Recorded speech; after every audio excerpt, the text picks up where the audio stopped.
Hi, I'm Jim with Landscape Pros. We're just finishing an irrigation install at your new home in Babcock Ranch. Let me go ahead and walk you through some of these simple features that your timer can control. So if you forget, our number is right here, always on the front for any service and or major repairs that you might not want to do yourself. So first we're gonna go ahead and open up the timer. You always have a quick reference guide, a little cheat sheet like for some of your helpful tips on how to set your program. So you're always going to want to keep your timer to the auto position, and you're going to have your rain sensor that's automatically going to go ahead and shut your system down with adequate rainfall.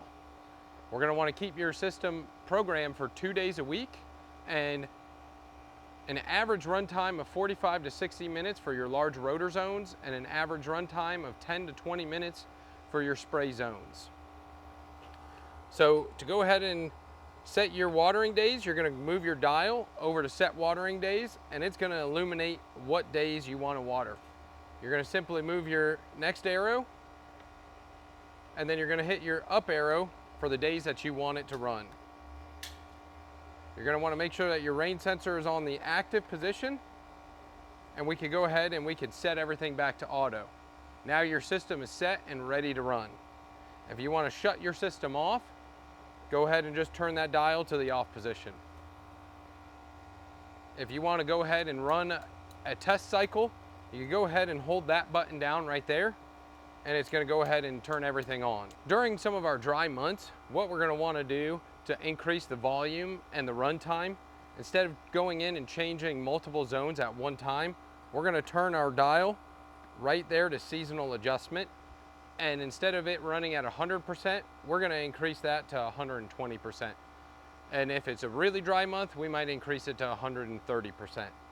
Then we'll just simply turn our system back to run, and now that's going to automatically increase all of the zone run times. When you're programming your run times, you're going to want to keep in mind some of our local code restrictions. We're not going to water during the day, because with our humidity and our sun, you're just going to dry out your lawn, and we're going to shed too much water waste. So we're going to run your system typically in the middle of the night all the way up until about 7 o'clock in the morning. One of the other special features on this timer is we could go ahead and we can put in a Bluetooth adapter, and you can control everything from your smartphone. You're going to be able to control run times, the days of the week watering, and everything's going to be fully accessible no matter where you are, as long as you have a decent cell phone signal. Most important thing, make sure your timer is always closed, and make sure it's always latched. This is going to increase the longevity of your timer, and it's going to protect it from the exterior weather elements.